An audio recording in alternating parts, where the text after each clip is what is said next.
Good afternoon, everyone. Welcome to our Land Use Committee meeting of Monday, September 17th, 2018.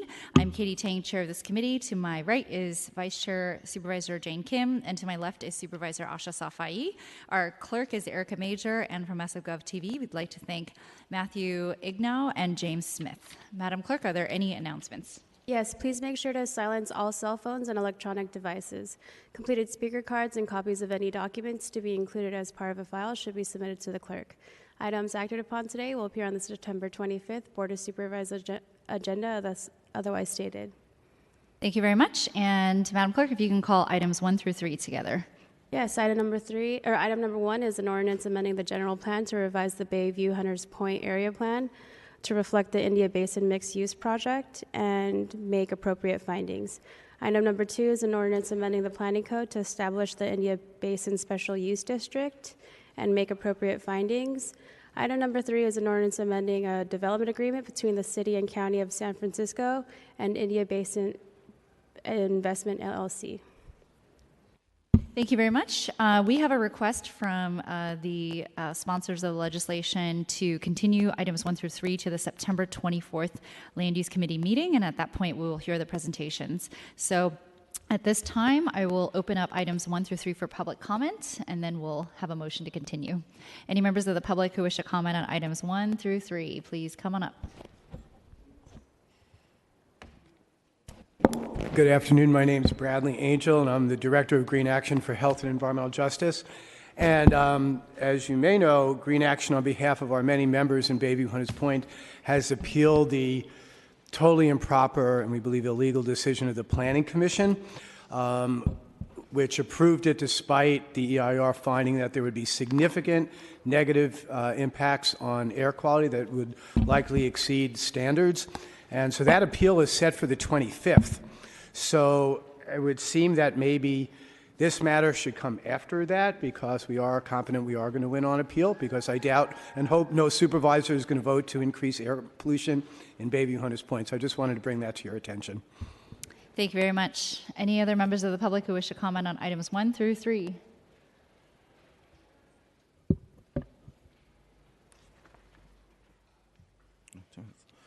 Hello, my name is Jesus Flores. I'm the operations manager at Archimedes Banya. We are one of the buildings that is directly adjacent to the proposed project. As a committee today, we have now motioned it to be moved forward for a different day, but I'm here to appeal to you that such ordinance amendments should be further investigated, discussed, and not amended because of significant and unavoidable negative impacts to not only Archimedes Banya, but the community of Indian Basin, Bayview, and Hunters Point.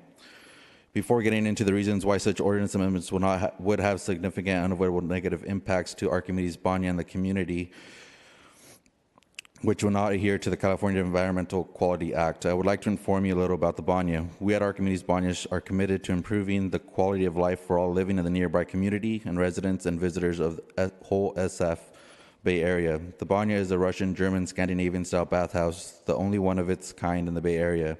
It is not only a place for people to experience these cultures, it has quickly become a cultural institution and tourist destination in San Francisco. The Banya is a place where people of all ages, genders, ethnic, and cultural backgrounds convene to relax, socialize, and improve their health. And it uniquely attracts visitors to Hunters Point, a destination in San Francisco that was previously avoided by visitors and locals alike. Thus, the Banya has contributed to the vibrancy of the neighborhood that has been unprecedented by any other business in the area. We are at a place where people can forget that they're in a bustling city and get away from the everyday routine.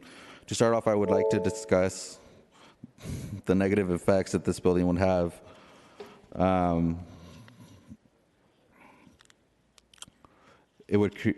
start off, I would like to discuss the negative effects that will have to allow zoning change to special use district, which would allow for 2-story and various 6, 7, 8-story buildings in the area that would engulf Archimedes Banya. I strongly urge this committee to maintain the current zoning MC1 and NC2, which would keep height at 40 feet throughout the project. When we first stated coming to the public commission. So. Thank you very much. If you want to submit any of your remaining comments, you may do so, and we'll collect it from the clerk here. Thank you very much. Any other members of the public who wish to speak on items 1 through 3, please come on up. Okay, seeing none, public comment is closed. And so as I stated earlier, I'd like to get a motion to continue items 1 through 3 to our September 24th land use meeting.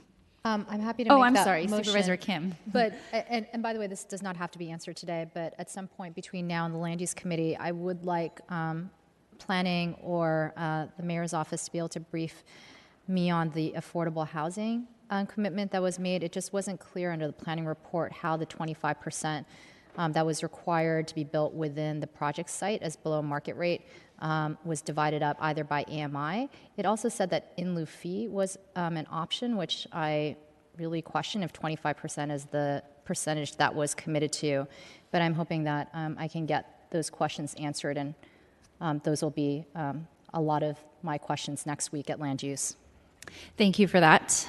And so at this point, if there are no other questions or comments, and if we can get a motion to continue to September 24th. I made a motion. Okay, thank you. So we'll do that without objection.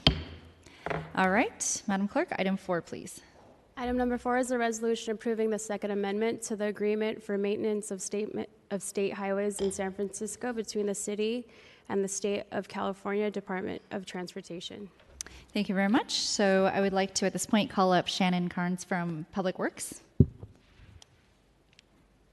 Good afternoon, supervisors. My name is Shannon Cairns, and I'm from Public Works. I'm here before you to seek approval for Public Works to execute the Second Amendment to the Agreement for Maintenance of the State Highways in San Francisco between San Francisco and Caltrans. This agreement was originally executed in 2009 and first amended in 2011. The Second Amendment would amend the maintenance agreement to reflect Caltrans' authorization of the city's construction and use of utility trench facilities compliant with city standards on 19th Avenue, Van Ness, and Lombard Street, which are Caltrans facilities State Route 1 and US 101. The city is unwilling to accept the use of trench facilities compliant with the Caltrans standards because they are not compatible with the city's maintenance programs and servicing of new connections, will cost the utility companies more to perform maintenance, and will be more disruptive to the public due to longer lane closures needed to remove and replace slurry concrete. The amendment also addresses the city's maintenance and operation of electrical equipment that constitutes the Hawk system at specified locations, and the city's maintenance of electrical equipment, speed bumps, steel bollards, pedestrian barrier rail, signage, and red concrete installed as a part of the M Ocean View track replacement project. The amendment states that the city shall be responsible for performing the maintenance and repair of the specified state routes for all failures or defects of the roadway infrastructure resulting from the construction and use of utility trench facilities compliant with city standards. And Caltrans shall not reimburse the city for maintenance and repair of conditions resulting from the construction and use of those facilities. The amendment also states that the city has all liability for issues relating to the construction and use of utility trench facilities compliant with city standards. The execution of this amendment is a requirement for Caltrans to permit the city to continue work on Lombard Street and Van Ness Avenue, and for Caltrans to issue an encroachment permit for the 19th Avenue project. As stated in the Public Works order dated July 24, 2018, the Director of Public Works recommends that the Board approve the Second Amendment to the Agreement for Maintenance of the State Highways in San Francisco. And I'm happy to answer any questions you have. Thank you very much for that presentation. And at this time, I don't see any questions or comments, so we'll go to public comment for item 4. Any members of the public who wish to speak, please come on up.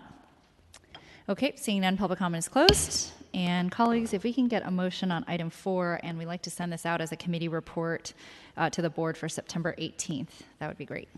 So I'm happy to make that motion on a completely separate note, just because this involves both Public Works and Caltrans.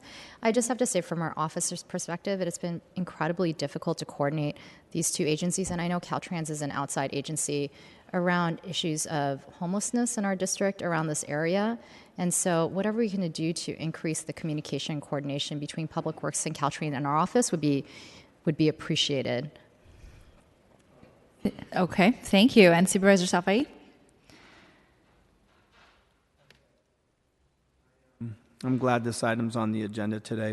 I know that there's specific areas that are located, that there's forms of agreement, but I have to tell you, I get so many complaints about Caltrans property and the level of maintenance along the freeway. We have 280, Interstate 280. It runs almost the entire length of my district. We have encampment issues. We have trash issues. We have discarding. I mean, we had a pothole that wasn't repaired for over a year entering the freeway. Caltrans said it was DPW's issue. DPW said it was Caltrans' issue. I just have to say the level of coordination between the two city agencies, I understand when I call DPW for maintenance issues in the city, they respond. But I have had nothing but frustration with dealing with Caltrans and the properties along the freeway. So whatever agreements are going to be finalized here, we need to have and this is, as Supervisor Kim said on a separate note, we need to have a higher level of communication. And I appreciate the fact that Jeremy now is on board, and I know he's been communicating with our department, but I really need Caltrans to step up and do a better job in terms of coordinating. I mean, they finally replaced the pothole entering 280 off of Alamany, but there literally is still trash that has been there for, I want to say, almost a year, has never been picked up. And it's embarrassing. It's embarrassing because thousands of people enter the freeway that way every single day. And trash is there all the time. And sand and discarded materials. And what makes it even worse is the Caltrans maintenance yard is literally the next exit. So I'm sorry, I just wanted to put that on the record. So we need to do a better job. Thank you, colleagues, for your comments. If I'm not mistaken, this particular agreement would actually make it better so that Public Works can address at least the issues on, say, 19th Avenue, the areas that this particular legislation touches upon. But it sounds like the issues you're having are the ones where we don't actually have these types of agreements. No. Through the chair, no, Okay. we actually have agreements existing with DPW and Caltrans. It's just a matter of coordination. So I'm hoping that with this agreement, I would just put as a cautionary note for you, and I know 19th Avenue is very important, but someone needs to be the main responsible point of contact. And if we're going to be signing the agreement, and money's going to be transferred, we need to have real follow-through. There need to be real results. Would anyone from Public Works like to respond to that? Good afternoon, Supervisors. Jeremy Spitz, Public Works, Legislative Affairs. This particular piece of legislation is more to do with construction specifications.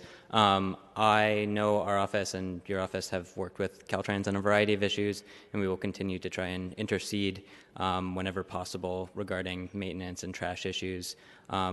Supervisor Kim, I know Noel just recently reached out to me about trying to set up a meeting with Caltrans to try and go over some of these issues. So we're definitely committed to help address these issues with you.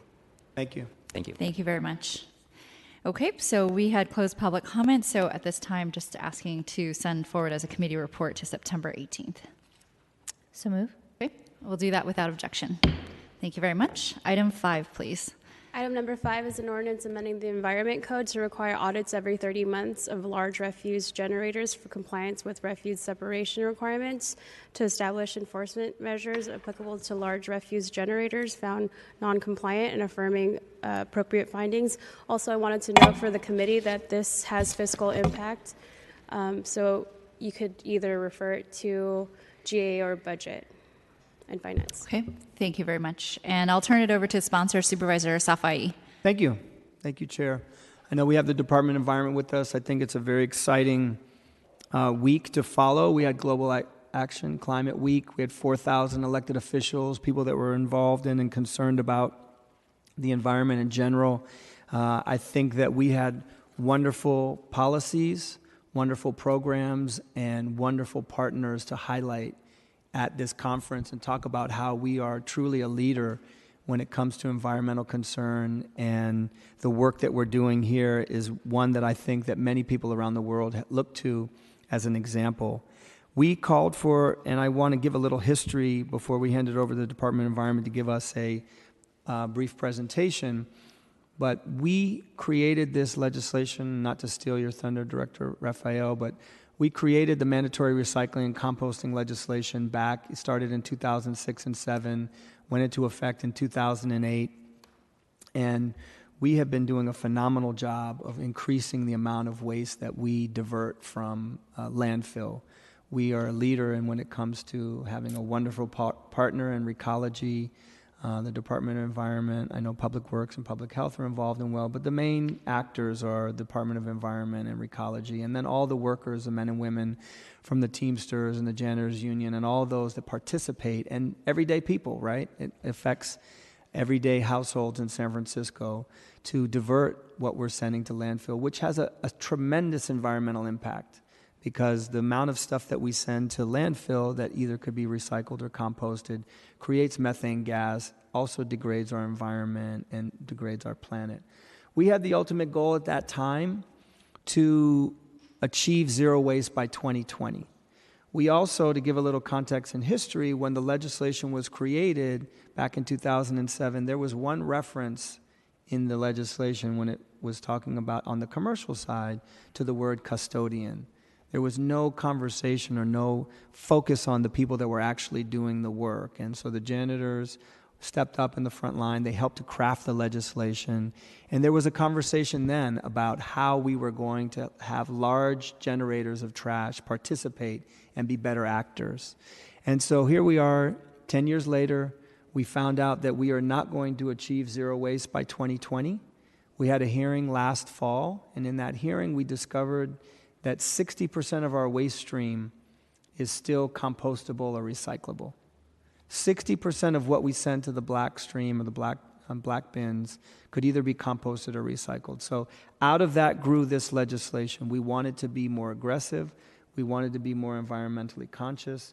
And so we crafted a piece of legislation that started at the level of large trash generators, those that are doing 30 cubic yards or more a week. And in terms of the size of an apartment building, that would be 250 to 300 units.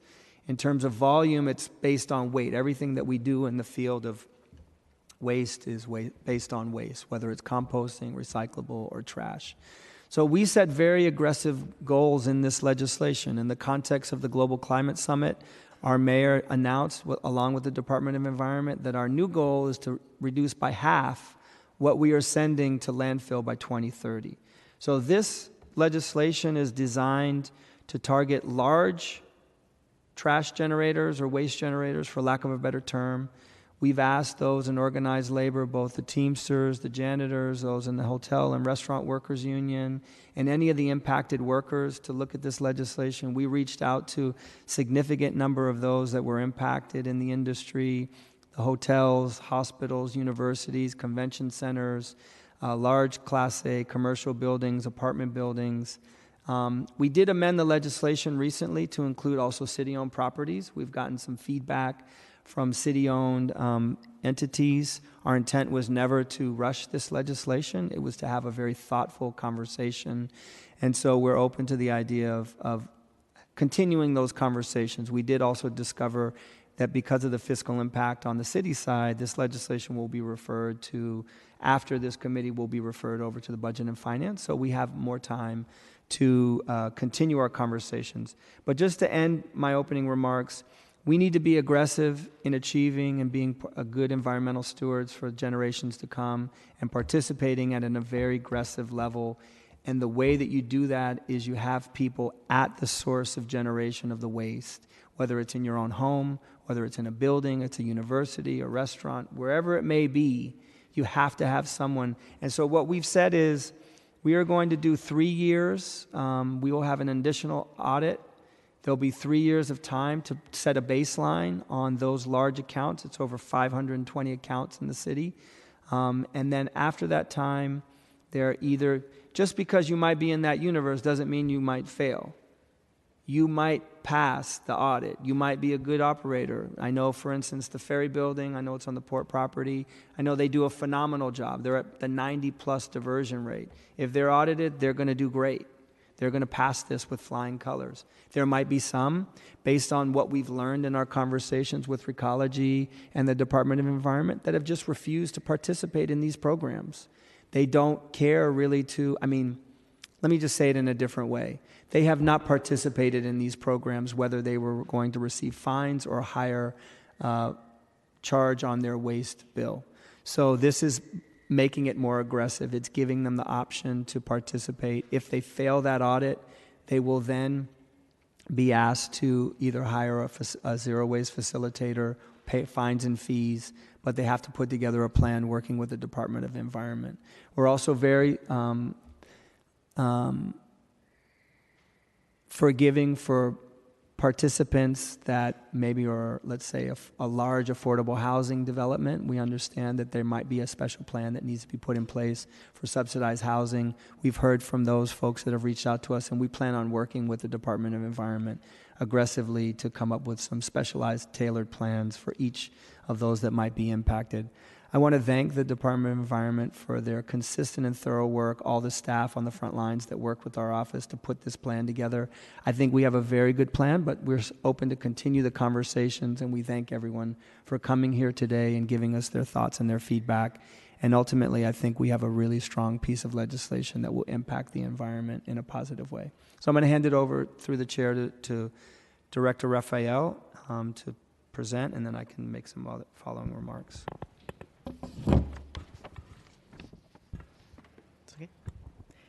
Good afternoon, supervisors. Thank you, Supervisor Safai, for that wonderful context setting. You will see that my slides will reflect back some of the things you said because they are near and dear to our hearts as well. So what I'm going to do with my short presentation is reiterate some of the problem statement. I think with any public policy and piece of legislation, one has to ask, what is the problem you're trying to fix? And does this piece of public policy serve to help fix that problem? And I think with this particular case, the answer is a resounding yes. This is a solution that has been needed for a long time. We've been working hard to get it in a format that is workable for people. If we are not there yet, we are very open to continuing that conversation as this evolves. So, okay, great. All right, just to remind us, we are a zero waste city. That means zero going to landfill or incineration. Our goal is to get everything we can into green and blue and minimize that black with all of our hearts and our minds. This is an ambitious goal. It is a goal that speaks to highest and best use, and it is a goal that calls on us to reduce the amount of waste we generate from the start. It's not about just putting more and more in blue and green. It's about reducing our waste and making sure that anything that is unused has a home as part of the circular economy. And having a bold goal like that has been tremendously impactful for our city and beyond. The policies that are in this timeline here don't stay in San Francisco. They serve as an inspiration for cities across the planet. As Supervisor Safai said, we put in place mandatory recycling and composting, and 99% of our buildings in San Francisco have the 3-bin service. There is no one in the U.S. that can talk about that amount of compliance in having the bins. We are always worried about the things that have no place in the blue and the green bin, and so we've taken on styrofoam, we've taken on plastic bags, and of course, we've taken on, with Supervisor Tang's leadership and Supervisor Safai as well, the infamous plastic straw and fluorinated chemicals. And as Supervisor Safai said, there was something very recent in that timeline that is cause for celebration. Last week, as part of the Global Climate Action Summit, we have now added a 2018 to this latest piece here, where we have altered and recommitted to our zero waste goal to say that even though we've roughly reduced what goes to landfill in half, we need to reduce it in half again. And we're going to have to do that at the same time that we reduce generation. That's how much stuff each of us buys and how much refuse, whether it's recycling, composting, or trash, that we generate. But the picture, while our goals are certainly worthy, the picture has become challenging in terms of what goes into the black bin or goes to landfill. As you see in this sort of hockey stick looking figure, we cut in half, and then as the economy started picking up, so too did our disposal to landfill. And that, while it may have leveled off a bit, it's going in the wrong direction. And it's going in that direction for 3 major reasons. Well, before we know those 3 reasons, I'm going to say what is in that black bin, and this is just a reiteration of what Supervisor Safai said. When we take a look at what's going to landfill, 60% of it should be in the blue and the green bin. 25% of it doesn't go in our bin system because it's materials that have to do with construction. And the other, the diapers, the feces, the carpet, the papers that really have no way for us to deal with them in the blue and the green bin, that's the case for producer responsibility, where we need to change the way items are manufactured. All right, so what's the big problem here? And this gets to what are the problem we're trying to fix. Well, there's three basic reasons we believe that we're seeing an uptick in what's going to landfill. The first is changes in consumption. People are buying more stuff in San Francisco. We are a culture of convenience. We love having food delivered to our door, and all of that food, those meal kits, have packaging associated with them. We love Amazon, so we have so much more cardboard now in our lives. We are buying more and more stuff, and as those consumption patterns change, we're finding more in the blue, more in the green, and more in the black. We've had 30% increase in the permits associated with construction. No surprise to anybody in this room, cranes are everywhere. Construction and demolition waste is very heavy, and though we have a wonderfully strong ordinance, that ordinance needs some revisiting, and we are working on revising regs right now. The future may see opportunities there, but construction and demolition is a part of the story.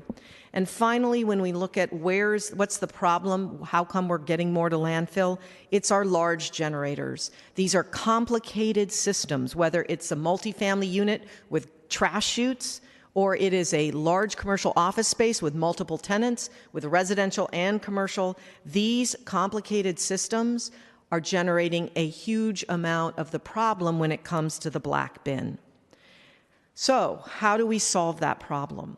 Well, one of the ways we've noticed when we look who's doing it well, where are the large commercial generators that are figuring out how to get large recovery rates? They often have one thing in common, and that thing is somebody whose job it is to make sure that the tenants are doing the right thing. So that's not just sorting, that's communication, that's setting up systems that are usable. And we call those people zero waste facilitators. We don't call them sorters, we don't call them trash haulers. They are facilitators because their goal is to look at the system of waste inside that building and figure out a way to make sure things are recovered as they need to be. So what does a zero waste facilitator do? First they do is they facilitate that material separation. So in some cases, that means going through bags and putting things where they need to because the tenants aren't doing the right thing. It can also mean communicating with the tenants, making sure that when they go into break rooms, every single bin is properly tagged, or when they look at the office space, that there aren't big black bins at everybody's workstations. Instead, there's just blue and green bins, and the black bins are at a centralized location. It's figuring out ways of setting up the system to help get the things done properly.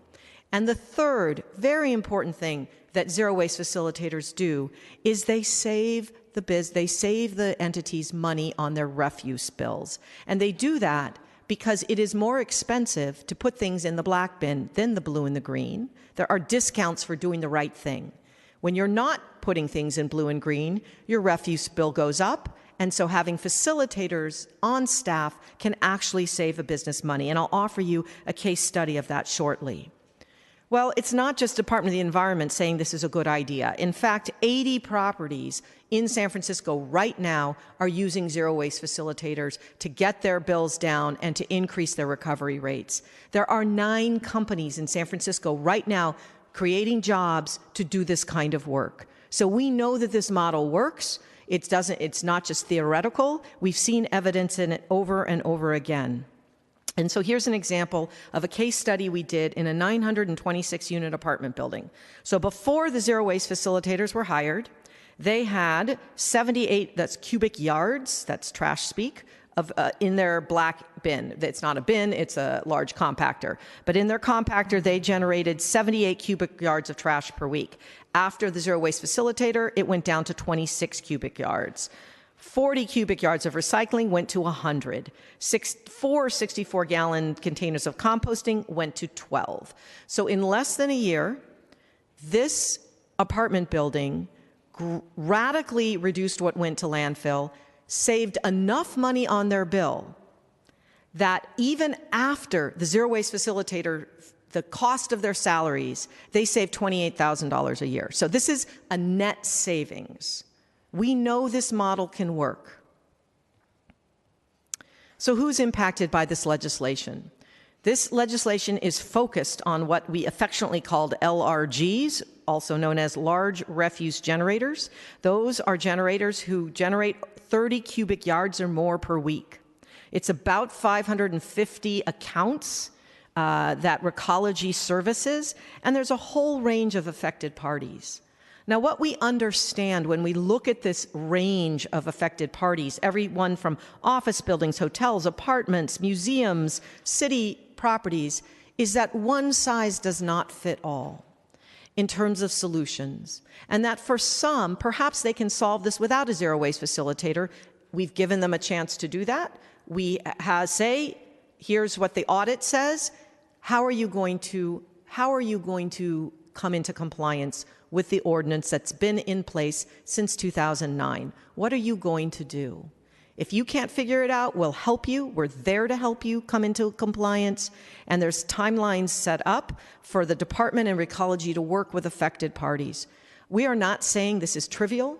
We're not saying it is easy, but we believe it can be done. So in closing, we believe that zero waste is the right goal. It's a goal that has enabled the Department of the Environment to work very closely with affected parties. It's a goal that is paid attention to around the world. We also understand that for some people, this ordinance is coming a little bit as a surprise. And the reason is that the ordinance was amended and the substitute ordinance was put in place last week, and that there are going to be people, especially the city departments, who feel like they haven't had the chance to fully digest what's in front of them and figure out the impacts, how they're going to work with us on this, what it might cost them. And so my request as the Department of the Environment head is that we actually slow down a bit and give this some more time. I'm not saying infinite time. I think that this is a very solid piece of policy, but we're going to need some time to allow the affected parties who are just understanding this some time to figure out what their impact is, so that, for example, when we come back to you at budget time to say these are impacts, it won't be because you didn't know what you were voting on. It's because all the cards are on the table and we really truly understand the impacts. So it will take a few weeks, not a lot of weeks, but a few weeks, I think, for city departments to understand what's before them. And I believe that city departments are with us on this. They want to come into compliance. They want to do the right thing. They've already shown evidence of that. And they simply need some time to figure out exactly the how. Not the whether, but the how. Thank you. Thank you, Director Raphael.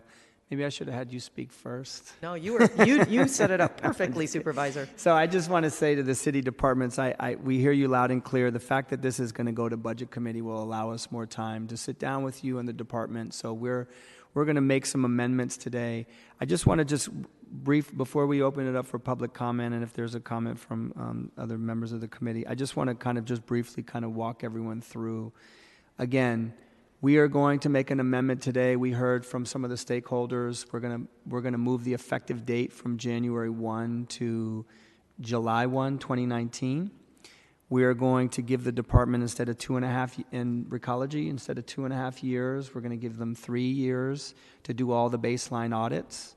We've asked the department to work with the affected parties, particularly those in the SRO field and subsidized housing that have a very difficult population of people to work with, as well as that might have some fiscal impact challenge. We're going to sit down and we're going to work with them along with the city agencies and departments. So we're going to sit down and talk about that over the course of the time. But essentially what would happen is, once this begins, there'll be a round of audits that Recology will perform. And just because you're on the list of 548 doesn't mean you will not pass the audit. There's a minimum threshold that the department has created. That means you're a good actor or you're not in terms of diverting waste. If you fail that audit, you will have the opportunity to appeal that audit to the city controller. City controller will determine whether or not the audit was done properly. But you have a 45-day window to come back after you fail the audit and either say, I want an appeal, or you put together your plan with the Department of Environment. We're also going to make one amendment to say that you have 60 days to hire that the zero waste facilitator.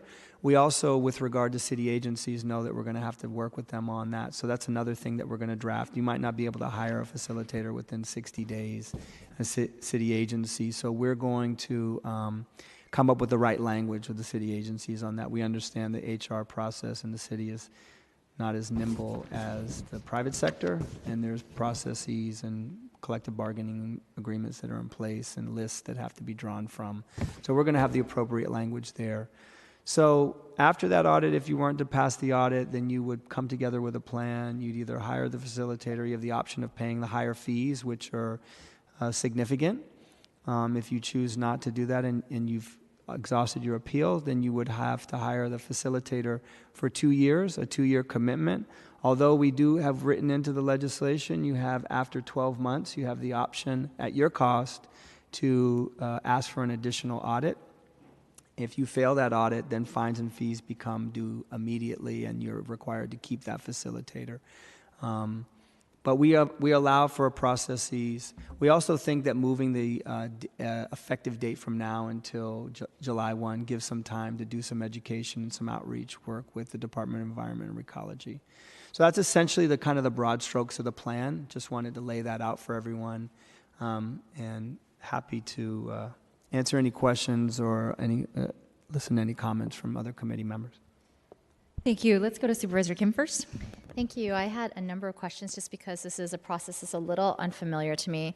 I did ask some of my questions to Ecology earlier before the meeting, but it was news to me that a collector can tag customers that don't appropriately dispose of their garbage in the correct bins. And so I was curious how often customers get tagged. And I also saw that that the collector does have the option to refuse to empty containers if they get 2 or more tags. And I'm curious how often that occurs. And I understand that they can't refuse if it's a multifamily or commercial property, which then I assume means that we only refuse service for single-family homeowners. So I was curious about that. I also see that the collector can provide the director to you a list of the names who have received tags. So I'd actually like to see the universe, not to know who the bad actors are. I just want to understand how large this problem is. Supervisor Kim, can you repeat that last question? I'm sorry, I didn't hear you. So the collector, Through the chair. Upon request, can provide the director, Debbie Raphael, a list of the names and addresses of those persons who have received tags or notices. And I'd actually like to see that list. Not because I want to know who the bad actors are. I just want to understand the scope of the universe. So I don't need names and addresses, but I just like to understand how many people get tagged and what the scope of this problem is. So those are wonderful questions, and what's interesting about your questions, supervisors, is that they're actually on the existing law. Right. No, I'm asking about the existing law, and then I have questions about the proposed amendments as well. So I think it's important just to put that out there, that we're talking about how does existing law work, which is super valid. I just want to make that distinction. And when we're talking about the implementation of this, I'm going to actually ask my team, who are the ones who work closely with Recology on this, to answer those great questions. Jack. Yes, hi. Good afternoon, supervisors. So Recology is doing over 20,000 tags a year, but I do want to point out that most of the large refuse generators, as they're defined, if they have a compactor, the driver can't see in it. So all of the roll-off or even the smaller front-load compactors, so the majority of large refuse generators are not able to be tagged by the drivers. So it's mostly smaller accounts and residential. And how often does the collector even refuse to empty containers? And I assume, again, this is single-family homes for those that get 2 or more tags. Yeah, I'd have to check with Recology on that. I don't think that happens. I mean, it's usually about, in some cases, I think if they think that the the generator can clean it up. They might leave it, but generally they'll leave a tag saying this was the problem material in your bin after they've emptied it. And do people usually respond positively or change Would you like behavior to- after tagged? Yeah, we can bring Recology up to answer that latter one. And what was the last question? Do customers change behavior after tagged? Why don't we Yeah, have often. Recology coming up then and Yeah. answer some of these questions?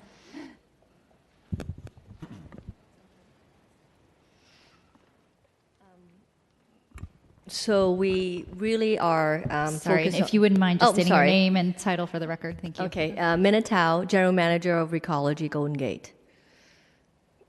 Good to be here. To answer the questions is we really are trying to provide the best service to the customers, and when the driver tags multiple times, the first thing that they would do is to call and engage the supervisors so that they can actually reach out to the client or the customers that contaminate.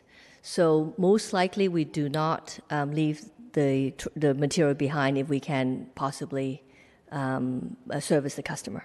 Do you see a change in behavior after tagging and conversations? Yes, we have actually. Out of all the letters and tags that we have reached out to the commercial customers and the residential customers, 75% of the customer or clients were able to change their behavior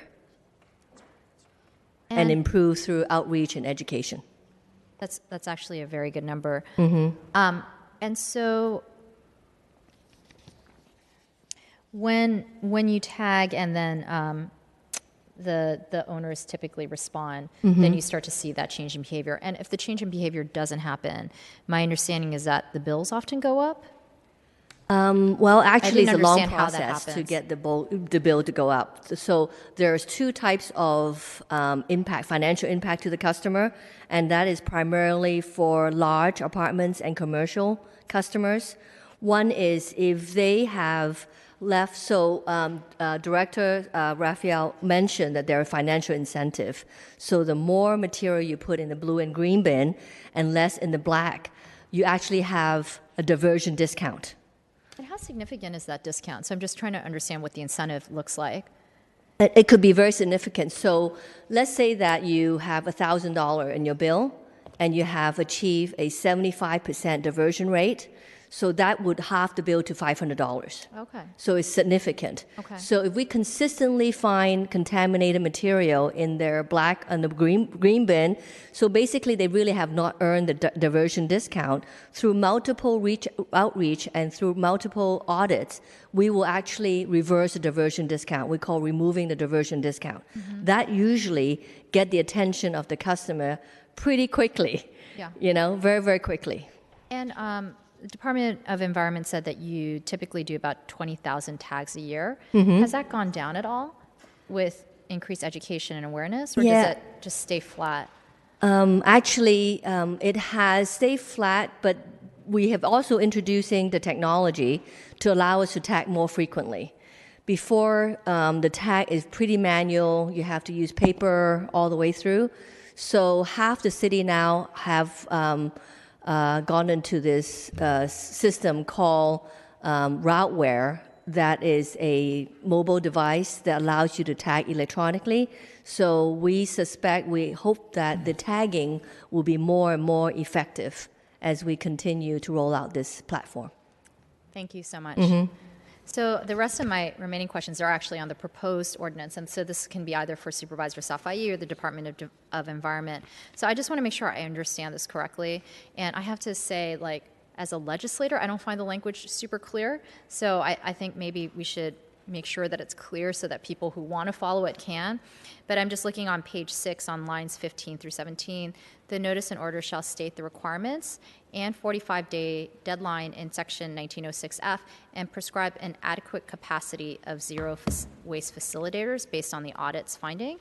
I didn't understand what that meant, and prescribe an adequate capacity of zero waste facilitators. Right. What that is referring to is that if a large building says, okay, I failed my audit, I'm going to hire one person, we know that the chances are that is not sufficient capacity to actually fix the problem.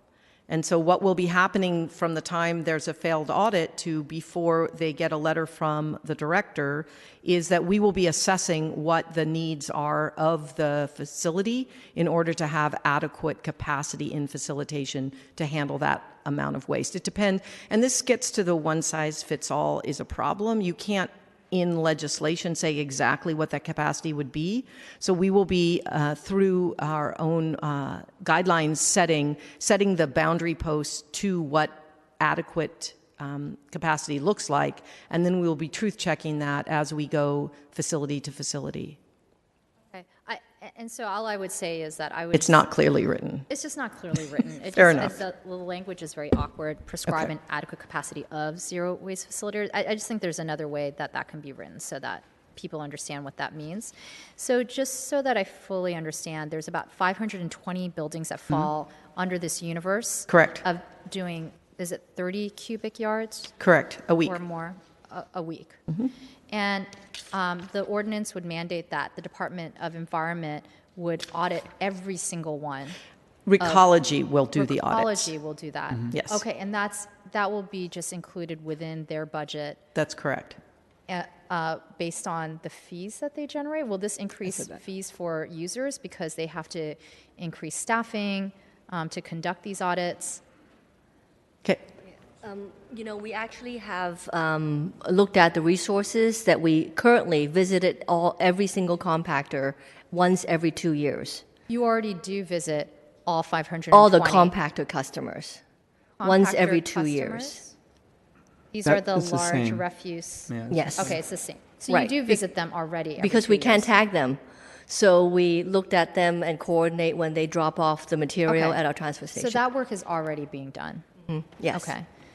And so you'll do, or the collector must complete the audit every 3 years. And then once that happens and you find that they're not in compliance, they automatically have 45 days to respond to the prescription, whatever is correct. ordered, which will include, when you say exclusive, a full-time zero, at least one full-time That's correct. zero waste facilitator.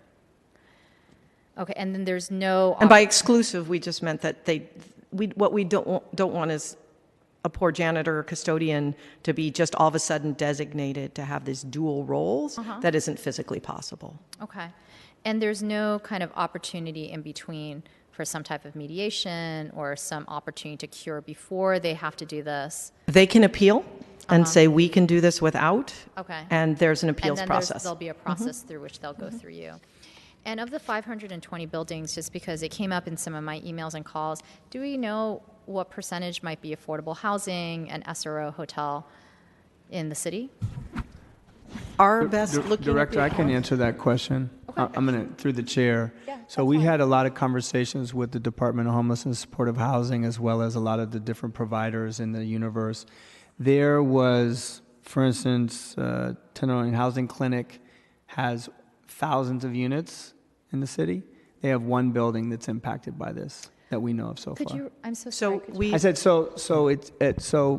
we talked to the Department of Housing and Homeless Services, Supportive Services. We've talked to the Mayor's Office of Housing. We've talked to those out in the universe. When we talked to the Tenderloin Housing Clinic, for example, there was one building in their entire universe. It's 250 SROs.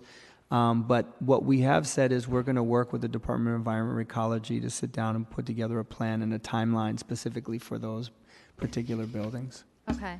Yeah. So in an initial assessment, we only identified one SRO. No, I'm just giving you as an example. There's probably more than one. I'm sure there's a universe that are in, I'm sure there's a handful that are at least 250 or more in the entire universe of the city. But the reason I give that as an example, we was talking to one particular landlord that falls into that category. And without getting into too much of the weeds, I mean, they're dealing with a very challenged population of people that, you know, and they also have restricted, but all those things. So we're going to sit down and work out a specified plan for them. But yes, there are large affordable housing buildings that will be impacted, and we're going to put together a plan to work with those facilities.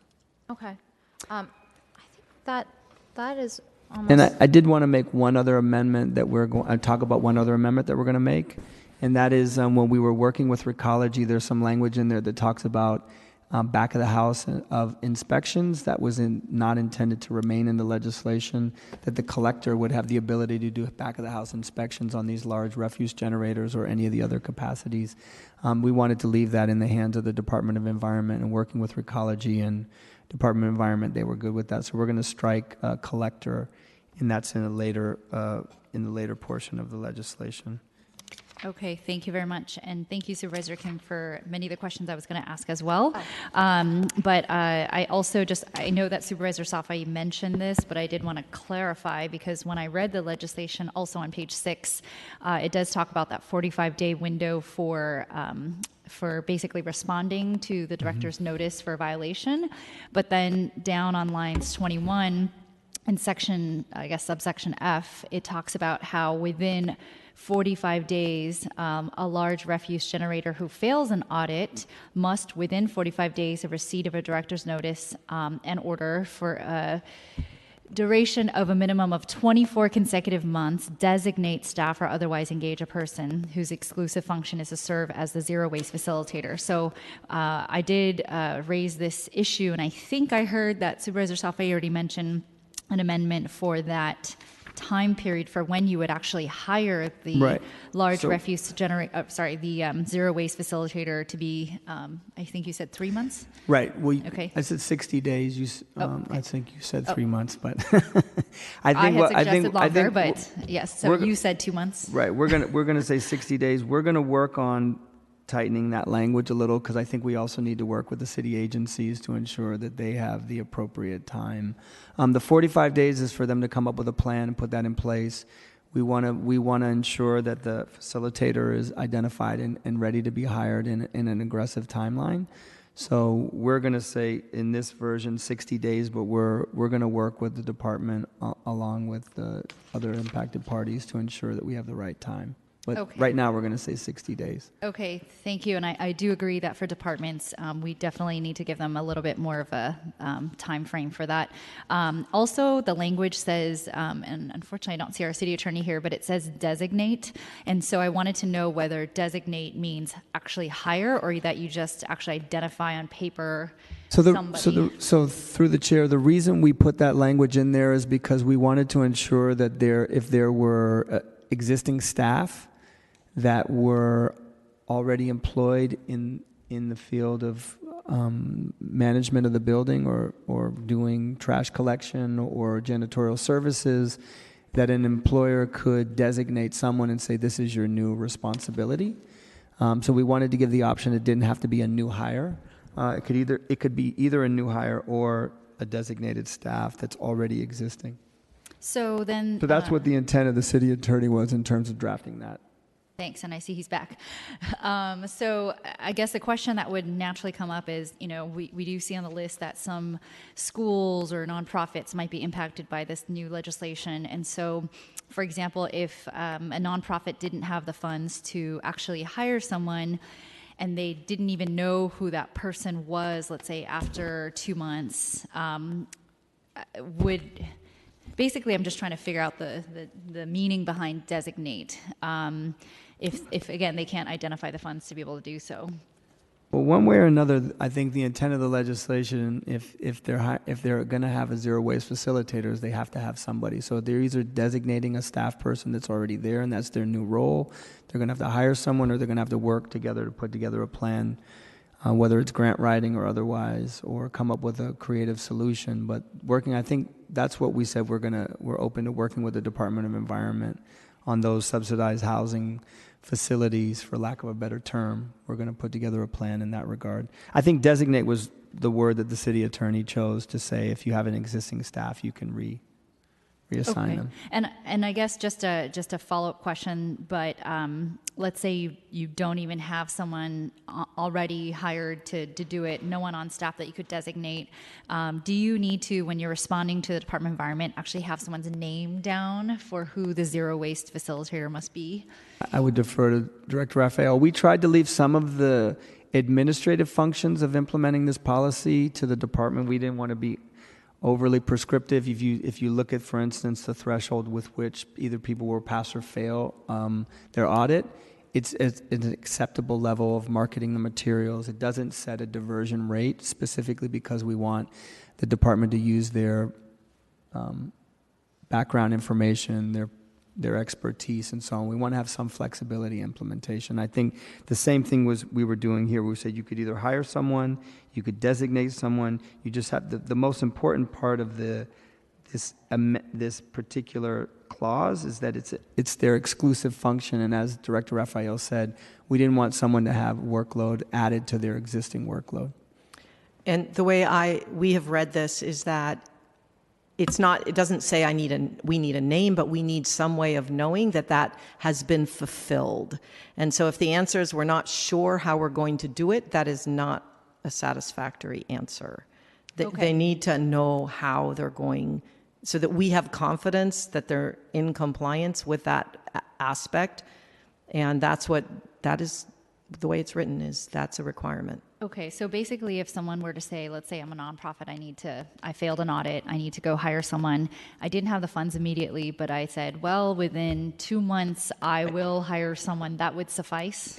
We do have the discretion to extend with evidence of good faith effort. Okay, and that would probably be in your administrative And that would be in details. That's okay. right. Okay. In our guidance. I saw Deputy City Attorney standing up, but did you have anything else to add? Okay, thank you. And then the other question, just for clarity, is just going way back to basics, but what renders someone as having failed an audit? So I want to understand what that standard is, because it's a little unclear to me. I think, like, what level of contamination or diversion rate? If you could just explain that, that would be I'm great. going to ask Jack to explain that in his beautiful, concise way. And this is Jack Macy, Department of the Environment.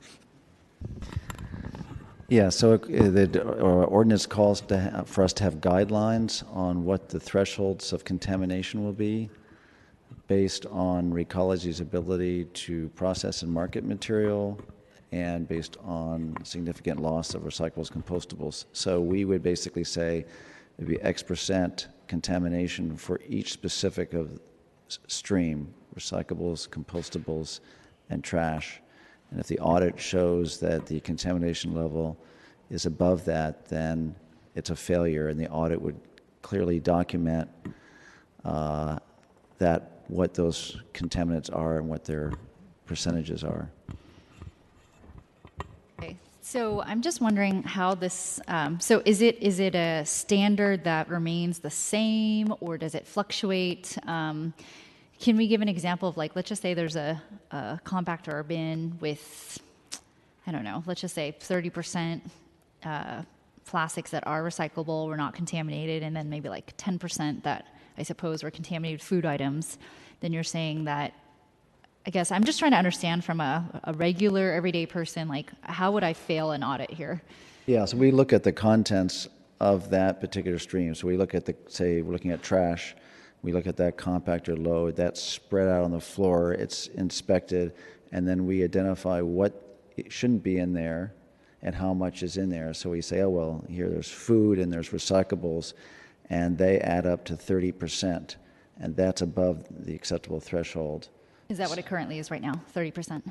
Well, we've got different numbers, but I think we envision something less than that, in the 20% range. So one of the concerns I did hear was that perhaps this percentage or whatever that standard is can change, or and so forth. And I believe there's even language in here that says that it will be updated every year. So can we speak a little bit to those who have concerns that, well, maybe this year if I got audited I would have met it, but maybe, I don't know, if it changed next year I wouldn't have, or... I think our desire is not to have it change very often, but if there are significant changes in the processing technology or the markets, there have been recent increased standards in the markets that make it much more difficult to market. We have to have cleaner material, paper and plastic, for example, to market that. So the percentages that are contamination thresholds for recycling and composting are going to be lower. such as like 5 to 10%. Okay, so sorry, what is it right now, though? Well, we're looking at basically at 5% threshold for recycling and composting, and trash probably on the order of 20%.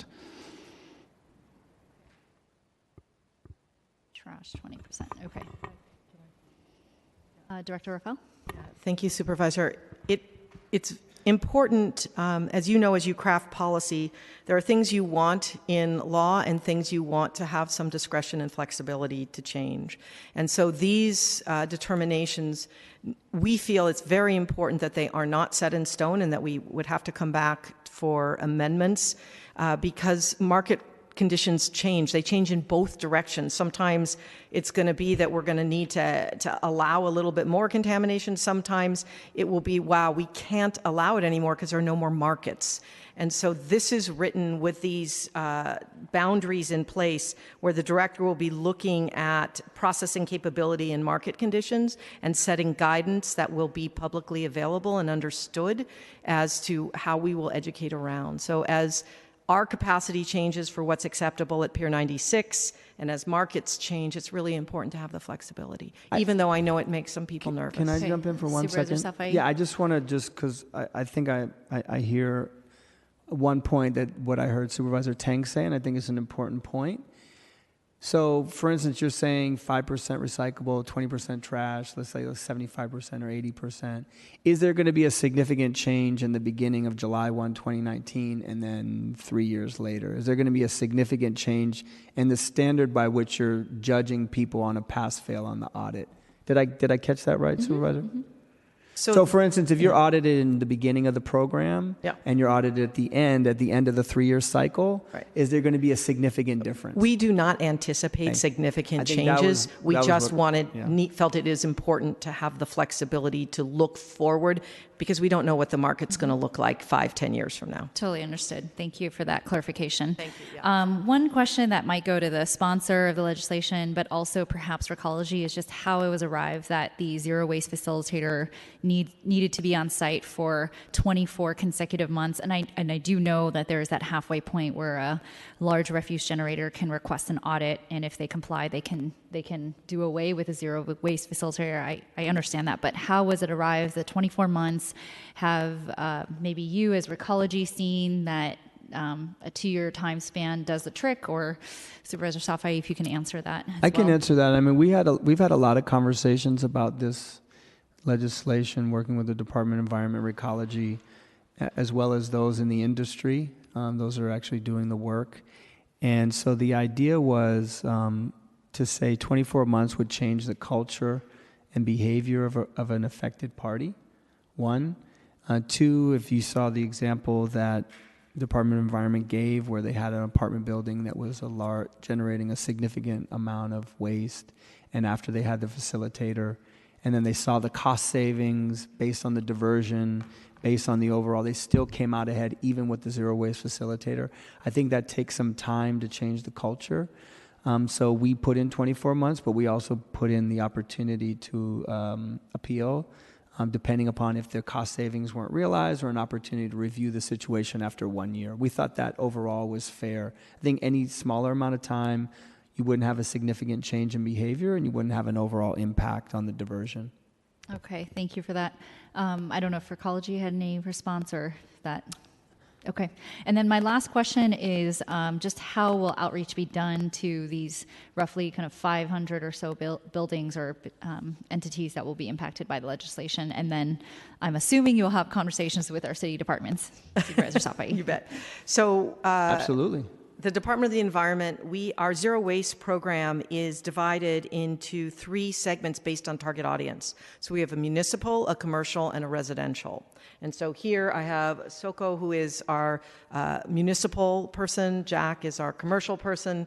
I don't know if Alexa or Freddie is here from our residential team. So we have teams of people who are focused on the target audience that will be impacted. And those people already are reaching out to those affected parties, but now they have an additional tool in their toolbox, an additional way to get people's attention to say, you know, you've got a problem here. We can help you. Let's get ahead of this, or let us help you find the best facilitator for your ability. But this is part of what we do. Recology also, as part of their work with their customers, does a lot of outreach. And between the two of them, we also have independent contractors that we contract with that are additional handholders, if you will, for these entities. Thank you very much. Supervisor Safai? Yeah, I just want to end when we can move to public comment. When we made the most recent amendment to include city agencies, it was also, the thought was we wanted to ensure that we were capturing the entire universe of large refuse generators, even including city properties and agencies. We absolutely hear the feedback. We were never intending to try and rush this or move this without getting the proper input, so we're absolutely fine to continue the conversation with the city departments. We have a built-in additional step now with the going to the budget and finance, so that'll give us some more time to continue the conversation there.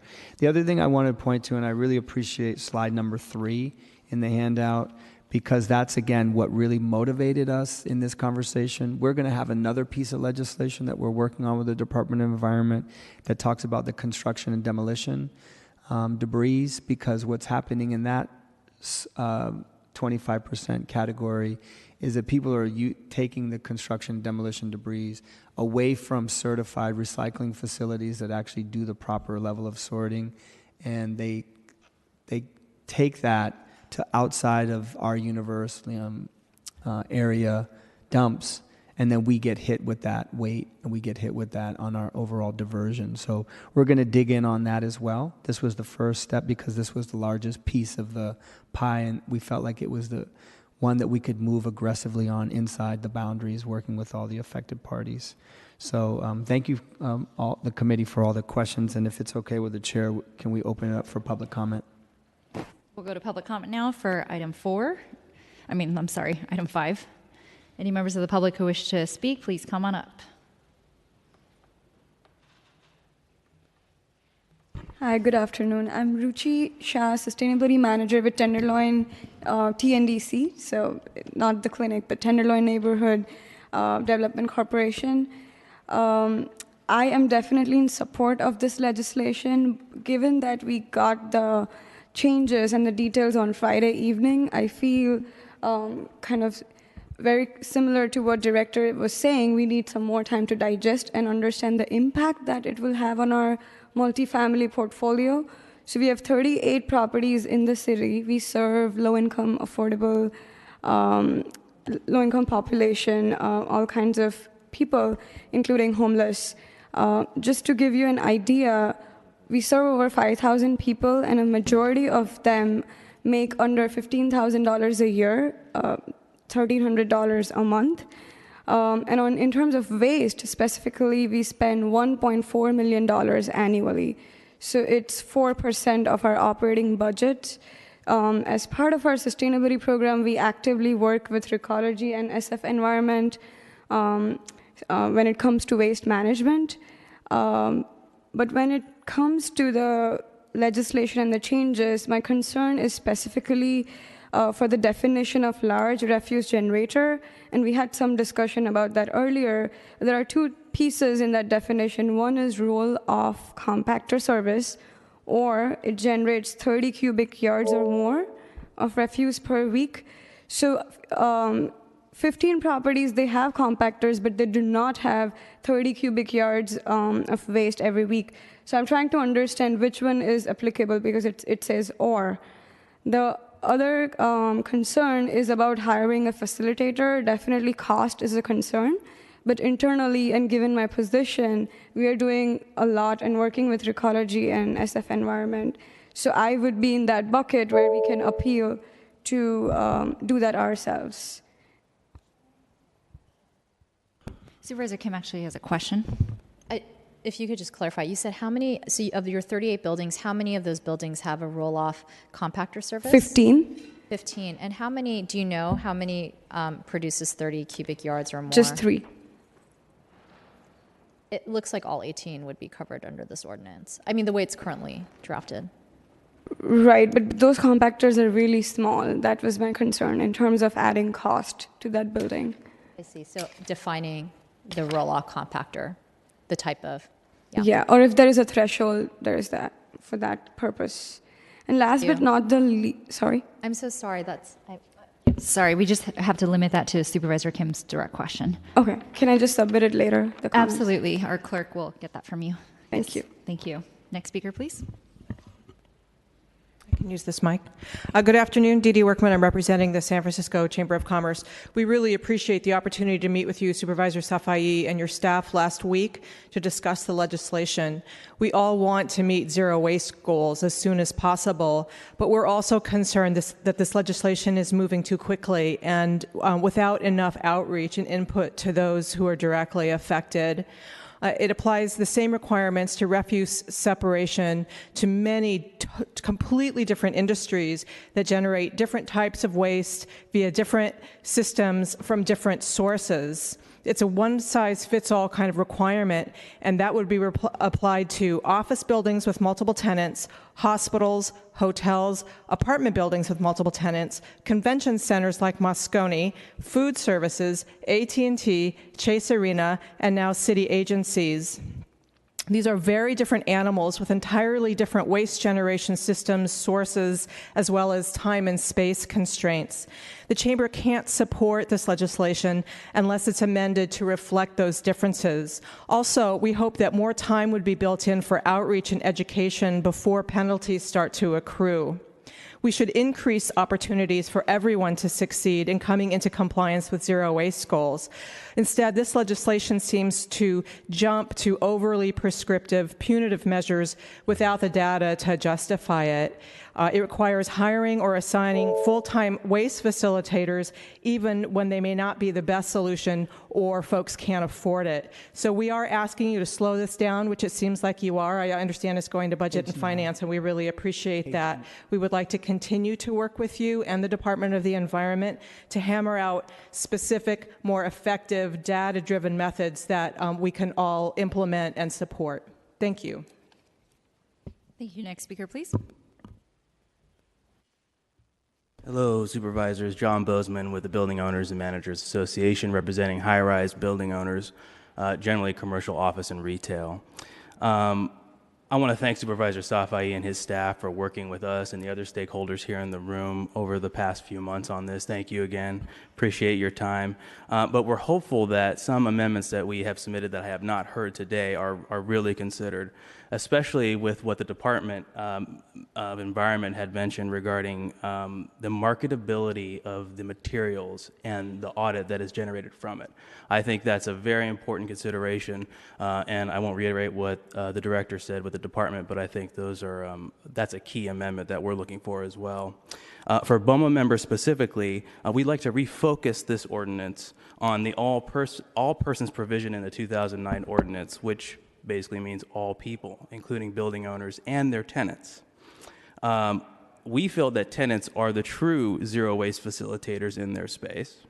They are the true source separators and the generation of the refuse streams that will be audited after they get through the vertical city of which is a high-rise building. We also like a reconsideration of the zero waste facilitator use based on data, as Dee Dee had mentioned, and a plan that reflects the need for a zero waste facilitator and the time needed for their use. This is very important because not all BOMA members use a zero waste facilitator, although some do, and they're based on need generally. Lastly, again, more time to discuss this with you, Supervisor, to get these amendments in. Thank you. Good afternoon, Madam Chair, honorable members of the committee. David Serrano-Sewell, the Hospital Council, the San Francisco section, representing the public and private hospitals, are issues of mutual concern, and this is one. We had the opportunity to discuss this ordinance and its impact on the operational aspects of hospitals very recently, and we think it touches on two things that we want to share with you. One, the delivery of patient care, and two, frustrating and already complex waste management disposal apparatuses at hospitals. Unlike other large refuse generators, which are concerned, as was in the presentation, with three streams: recyclable, trash, compostables, at a hospital, you have multiple streams. And they're coming in from a lot of different places, and it's all very highly regulated. And I just want to mention a few, and I submitted a letter for your consideration. There's biohazardous, there's Sharps collection, pharmaceutical collection, collection with respect to Federal Recovery Act, hazardous waste, sterile wrap recycling, patient transfer, device reprocessing. These are all the things that you see when you see your doctor or your nurse or your caregiver. They're unwrapping things, they're disposing them. All of these things have to be collected. Each one of them have their own discrete protocol that we have to adhere to. So we want to keep our eye on, one, meeting this important goal, but also, two, the patient safety aspect of it. So we've submitted a letter. Thank you for your time.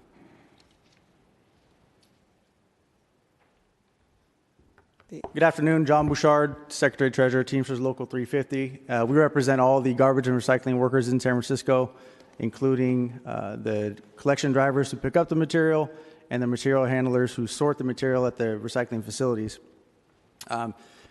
Speaking for the local, we and our members are fully committed to helping the city of San Francisco and Recology reach their zero waste goals, but this has to be a team effort. We're just one player on the team, and we need everybody on this team to be participating.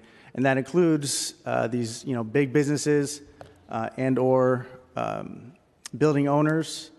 They have to be held accountable, just like the residents of San Francisco are held accountable for proper diversion rates. Two key components to this. I talk a lot about hands on the material and eyes on the material and touches. To maximize diversion, you have to get as many sets of eyes and hands on the material as possible. And that's important on site.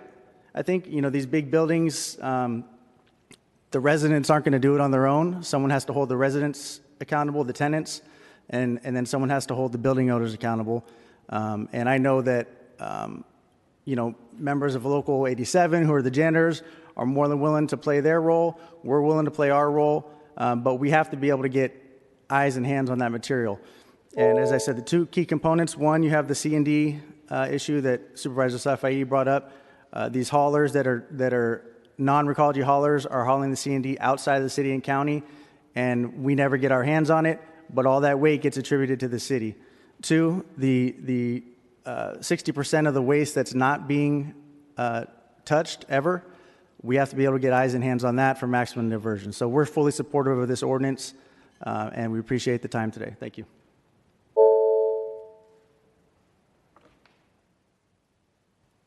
Good afternoon, supervisors. My name is Olga Miranda. I'm with SEIU Local 87. We represent the janitors working in these buildings, in the private sector buildings, specifically in these accounts that have been mentioned earlier by the presentation. I also, I'm not surprised, 10 years ago when this legislation was proposed, it required that everybody was on board to save the environment. And both the Chamber of Commerce and BOMA have never wavered from giving themselves award on LEED certifications, gold, platinum, silver, and the responsibility is alliances to the city to make sure that there is a city and an environment that we can leave to the children that we have, and it takes a responsible building owner, manager, and workers that are in the buildings. 10 years ago, when this legislation went into effect, our janitors felt the obligation to tell tenants and educate tenants, and what we were received with was a lot of resistant punishment, disciplinary actions against our janitors for telling a tenant how this should be done. Achieving zero waste is going to require that all types of tenants and building owners chip in and do the work. I can tell you that with the building sorters, buildings that have sorters on site are performing substantially better. My biggest concern is that 60% of our waste is not being diverted and going into the waste stream. China increases tariffs by 25%, and now trash is being shipped all the way to Vietnam or Mexico, and this is not tenable. Property managers and building owners will now have to pay attention to what's being generated inside the walls of their buildings and have to adjust and not just continue to pay fees and fines. Property owners that I can mention right now, of which I will not, we know fired a lot of sorters from buildings because it was cheaper for them to pay the fines. And these are the types of things that we are trying to fight and correct. I welcome any one of these building owners, Chamber of Commerce, managers, come and walk the buildings with me at night and see what the sorters are actually doing. Thank you. Good afternoon, Supervisors. Brooke Turner with the Coalition for Better Housing. While I understand a couple of the previous speakers about their concerns about zero waste generation, which we share, we want very much to join with you to create a circumstance and a system to do that. It is not true that all building owners and managers are not doing their part to achieve these goals. I work with a lot of these people in the front row every week, at least once a month, on all services, trying to get our owners, or not our residents, to do their part. And my concern about this legislation is that does it absolve the actual waste generators within these buildings? So you have someone who's going to come in and do the work for them, when the whole objective of this legislation is to change people's behavior, correct? And if we know that the waste generators are those tenants in some of these buildings, we have to continue to do everything we can to get them to take responsibility for the waste that they're generating as well. So we need some kind of mechanism that will say that if the owner and the property manager has done everything they can to bring levels down and are still having to pay for folks to monitor this stuff, that some of the responsibility has to come back on those people who are doing it. And that's the only way that we're going to see zero waste completely across the board. Thank you.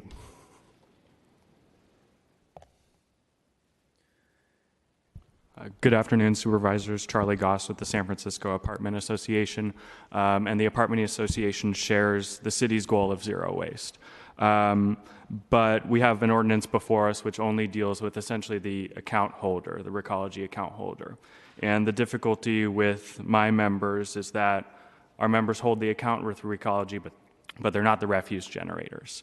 And we can educate, we can provide outreach, we can get all the information out to building residents, but we can't actually compel behavioral change to compost and recycle more. What we are advocating for is some kind of conservation pass-through that allows for building owners who are incurring penalties or costs to hire a zero-waste facilitator to pass through some amount to the tenant if the building is found to be non-compliant. And we're not doing this for a budgetary purpose. We're not doing this to recoup cost. What we believe is that you will never incentivize or compel the kind of behavioral change that we're looking for unless the actual users, the people who are throwing away the waste, have skin in the game. And so we believe that people are incentivized to conserve when there's a financial incentive to conserve, and that that's needed in order for the city to actually get to zero waste. We appreciate the effort to slow down this ordinance. Supervisor Safai, you've been gracious to meet with a number of different industries that have different needs, and we appreciate that. And so any effort to slow down, we support. So, we really believe that you incentivize change through carrots and sticks, and this ordinance has a set of sticks really geared at somebody who has no control over the waste stream. So we would ask for you to consider that. Thank you.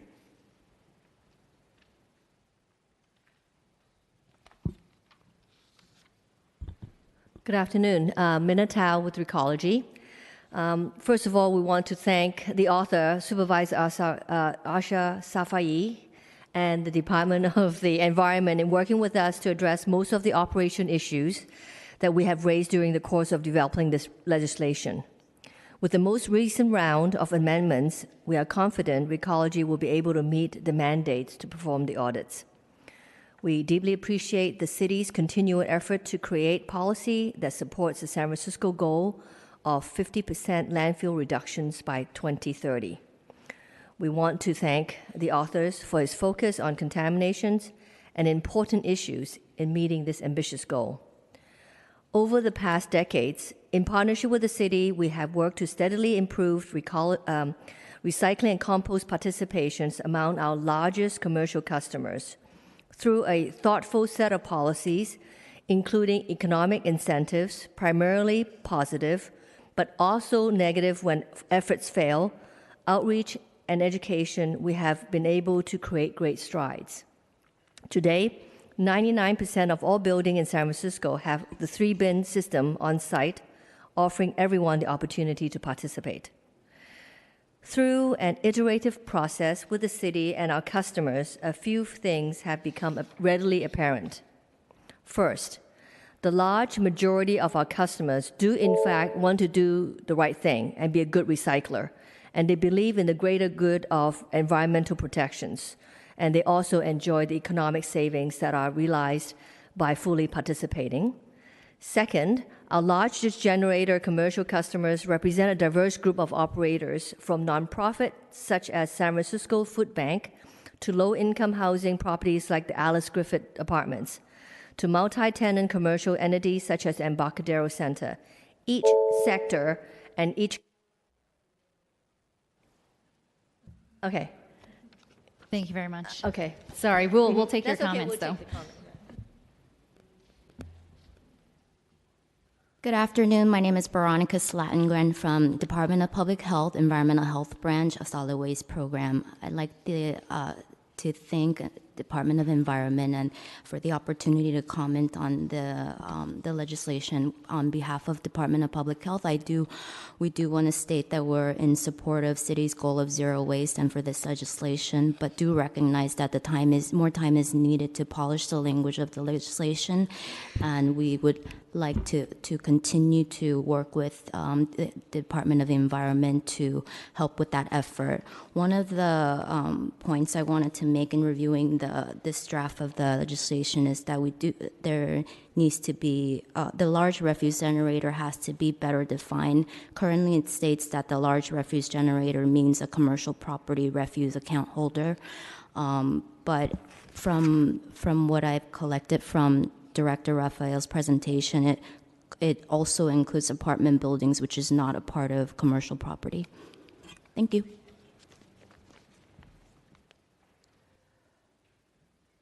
Could I have the overhead projector, please? Is it on?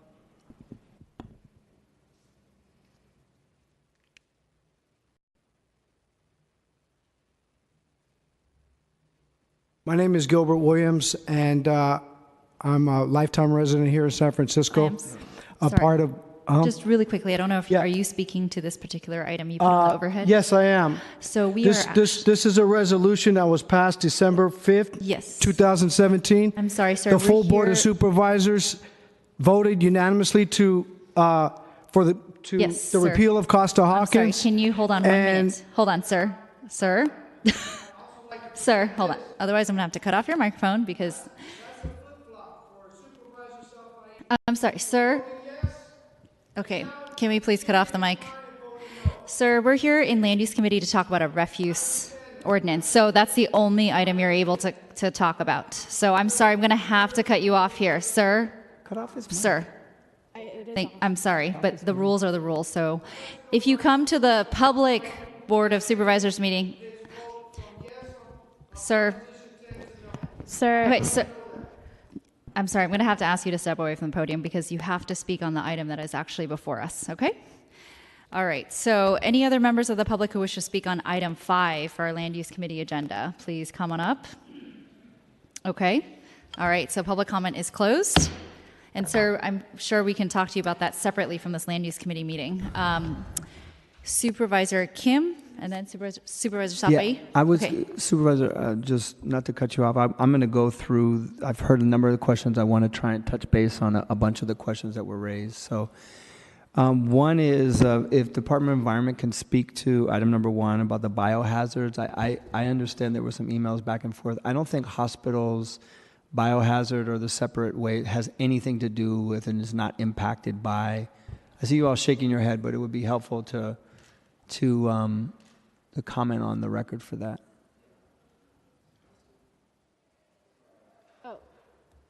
Doesn't seem beyond. Thank you.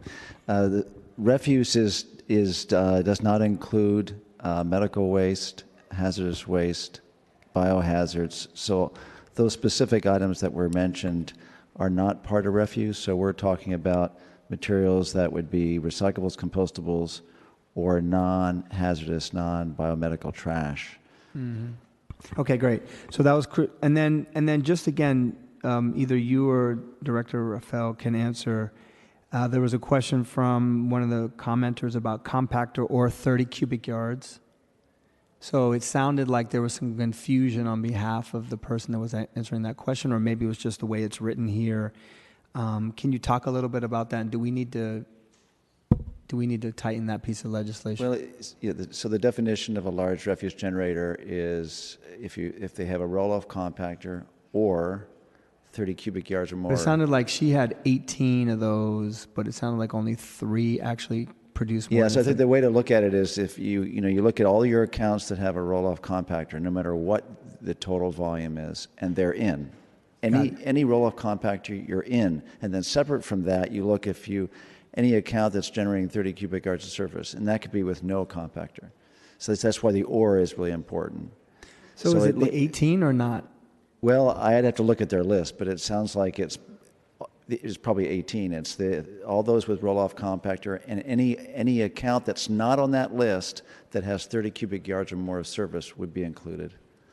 Well, it sounds like there might be some confusion. So you can have toters and small bins, and if you get to 30 cubic yards, you're in. Okay, so we'll, I guess we can follow up individually with that particular account holder. And I'm just getting clarification that they may have been asking about smaller compactors. Right. So, that's what I'm saying. If it's a small compactor, it might not necessarily be covered. That's correct. So it has to be a roll-off compactor or a total of 30 cubic yards. Okay. And then, I think we've dealt with the issue of time. I think there's a lot of the different impacted parties. I just go back and say that, when we were given the original list, if you look at page number 6, all the different covered industries, office building, hotels, apartments, retail, mall, host, there's always going to be some challenges. But again, I would say that, and I want to be clear as possible, this legislation was created back in 2007 and 2008. Everyone has been participating or in some way or another, or not participating in trying to achieve zero waste by 2020. We feel very strongly that this was a significant amount of time.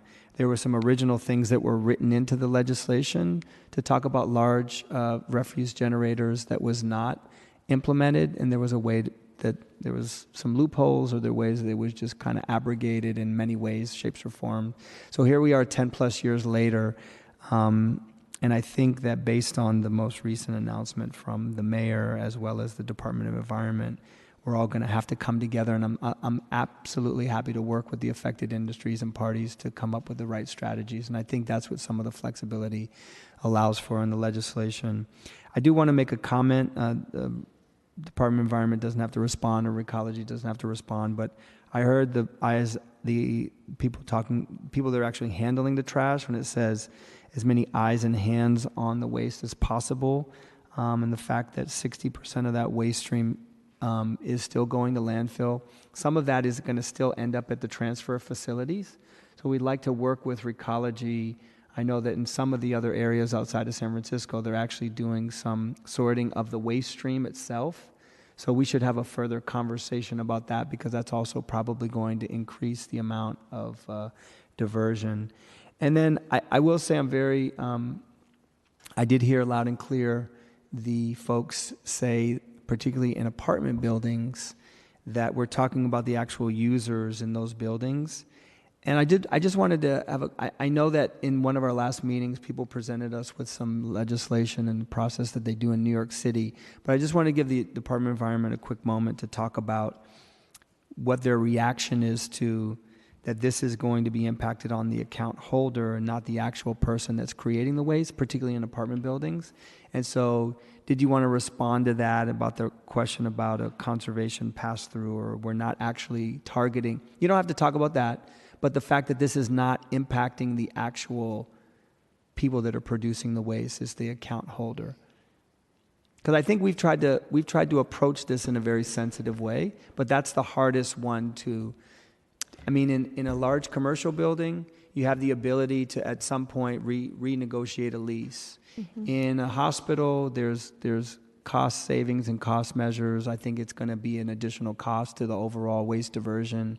In a university, in a convention center, it's the same thing. But in a hotel, they might have a way to put a fee on. You know, all these different things, there's ability, but the apartments and tenants is probably the most difficult in terms of actually targeting. How are we going to do it through education and not just the sticks as they were pointing to? Yeah, those are very compelling. Thank you, Supervisor. Those were very compelling comments, and I think I liked the comments from the Teamsters that it's a team responsibility. It's a shared responsibility.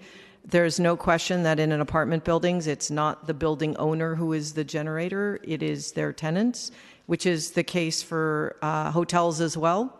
And I've seen my own experience in hotels. I know this is not apartment buildings, but in hotels that have brought in zero waste facilitators, they cannot educate their tenants, if you will, their guests, because they're constantly changing. So even without that, they're able to really increase their recovery rates by setting up a system in hotel rooms and after the fact. So I believe that in apartment buildings, if there is a commitment to create the systems, that we can find ways of upping the education game. When you can pass through that, through the rents, those are signals that can happen. And when you can't, then that just is incumbent on all of us to find a way to work diligently with tenants to figure out what to do about trash chutes, to figure out how to make sure that that green bin is as easy to get to as that black bin. Those are things that apartment owners can come up with, systematic changes to make it as easy to recycle and compost as it is to use the black bin. So I think there's a ways to go where we can work together. I also think that as we look at our regulatory development on this, that we'll work with apartment owners to look at ways within our jurisdiction to focus on tenants as well. Without a doubt, the focus on tenants is crucial. Okay, great. Thank you. I'll make amendments after. Supervisor Kim? Yeah, I just want to make some closing comments, but also ask some questions, understanding that we'll be referring this to the Budget Committee. So again, you know, on page 6, if we could just very clearly, in plain English, describe the process, understanding that there is administrative discretion, so I didn't want to be overly prescriptive in the ordinance, because of course I'd like the department to have some discretion in terms of how it happens, but I just had trouble following the process, and I still feel a little confused by it, but I think there should be a time to appeal, a time to respond, and then a time to hire, and I think all of that should be clearly laid out. And I think, you know, myself having trouble responding to deadlines for my personal business is not, I think, people's, not based on their best intentions, but I just think that, you know, companies and landlords, this isn't the only thing that they do. They're responsible for many things, and I want to make sure that it's compliable. Not that that's a term. But of course, I strongly support this legislation, and I do want to thank Supervisor Safai and Tang for working on this. As someone who is the sorter in my office, I regularly go through the trash of our interns who are not always familiar on how to compost, recycle, and what's in the black bin. I completely understand this. I have my own OCD around this, and so I do my roommates' garbage, I do our interns. So I completely support this ordinance. I want everyone to comply, and I really want the best ordinance moving forward. But I also want it to be in a way that all the required stakeholders can comply, and it's doable, and it's clearly outlined. I do want to have a better understanding of how our city buildings and departments do, because I've always been curious, even here at City Hall, whether our garbage really does get sorted, because it looks like it all goes in one bin when the janitorial staff comes by and picks up our trash. So I just want to make sure that we are the best compliers of our own ordinances. I support the hiring. I think that that's an important aspect, particularly for our largest stakeholders and our big commercial landlords. I think that it's important for us to have sorters. It wasn't clear to me the question from public comment about pass-through. I don't see anything in this ordinance that would prohibit pass-throughs. That would be negotiated via, I assume, their leases. With tenants, though, there would not be a pass-through, right? Residential tenants. Is there an allowance for that within our existing Through the chair, it's not written into this existing legislation. I know that there were some conversations in our meetings.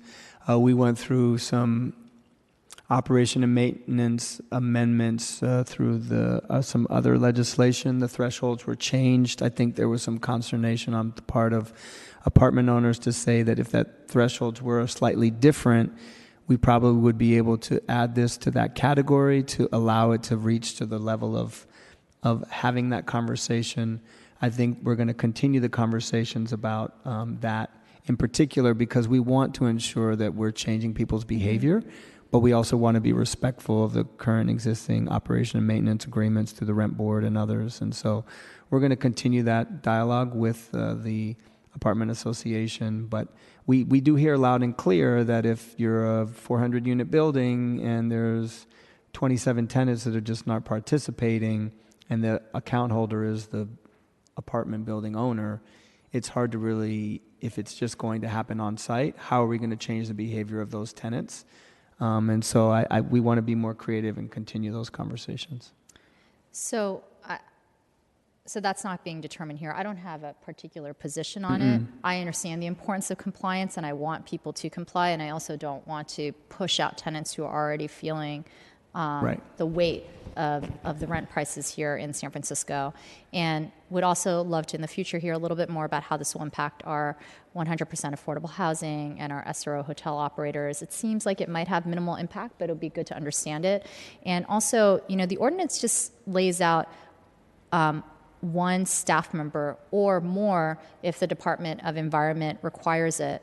But if one property owner, like for example, Tenderloin Housing Clinic, out of its 20 or 30 properties only has one building that needs to comply, it's not clear to me that they need to designate a full-time person to do sorting for that one building. So I don't know if there'll be some openness or flexibility around that. I think in most cases it will require a full-time staff member, but I could see in some cases where it will not. And so I just don't want to burden our nonprofit organizations with a full-time staffer if it's only one building out of 30 in their portfolio. So if that discussion can continue. And finally, I'll just say, while I'm concerned that our output of trash in our landfill is going up, I also understand that our population has grown since 2012. And so, that has to get weighted. Of course, regardless of population growth, we should be reducing our landfill, but I think it's important that as we set goals, that we also take into account a growing city. But anyway, I really appreciate all the work that the Department of Environment has done on this along with Recology. I really look forward to us updating this part of the code and appreciate the additional time that we get to ask these questions and have this discussion with all of our stakeholders. Thank you. Thank you, Supervisor Kim. And again, I think just to reiterate a couple comments, and it was in Department of Environment's presentation as well, but to the extent that we can do as much as possible on the front end to, for example, eliminate or at least significantly reduce the number of plastic bags, single-use plasticware like foodware, all of that will also help for goals that we have on this end as well. So, Supervisor Safai, given all the amendments, would you like to make a motion for the amendments first and then send this over to definitely. Budget Committee? Yes. So we can make a motion to accept amendments as discussed today. You can do that without objection? Great. And Okay, then so we'll do that without objection? And we can make a motion to send this over to the Budget Committee. As amended. As amended. Okay, we'll do that without objection. Okay. And I just want to thank everyone for all their hard work on this and for coming out today. Thank you. Sorry. All right, Madam Clerk, item 6, please. Item number 6 is a hearing on whether We Drive You and Halcon Transportation Loop are in compliance with the Board of Supervisors Resolution number 9615. Thank you very much. Supervisor Safai. Yes, thank you, Supervisor Chair Tang. It has been brought to our attention that a tentative agreement has been reached in these discussions. So we're going to ask this matter to be continued for 1 week to allow for the ratification of that agreement, but we want to allow the folks to have an opportunity to speak public comment. All right, thank you. So if there are no questions or comments at this time, we'll open up item 6 to public comment. Thank you, Supervisors. My name is Dennis Saad. I'm the Principal Officer of Teamsters Local 853. We represent the workers at We Drive You and Halcon. I want to thank Supervisor Safai and the SFMATA for looking at this issue so intently. We have reached a tentative agreement. We were in federal mediation last week, and the federal mediator did their job and brought us both back to the table, and we got a tentative agreement. The members will be voting on the 22nd. So yes, we'd like to postpone this. And once again, I thank you for all your attention to this important issue. Thank you. Next speaker, please. Hi, I'm Tim Wayland with We Drive You, Chief Operating Officer, and I'm just concur with Dennis's comments. We did reach an agreement and look forward to a successful resolution at the vote on Saturday. Thank you. Thank you. Next speaker, please.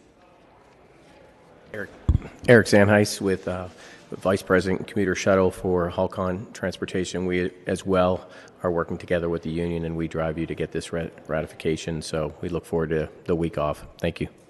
Thank you. Any other members of the public who wish to comment on item 6? Okay, seeing none, public comment is closed.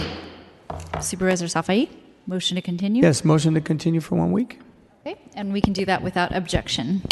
Item is continued for a week. All right, Madam Clerk, are there any other items before us today?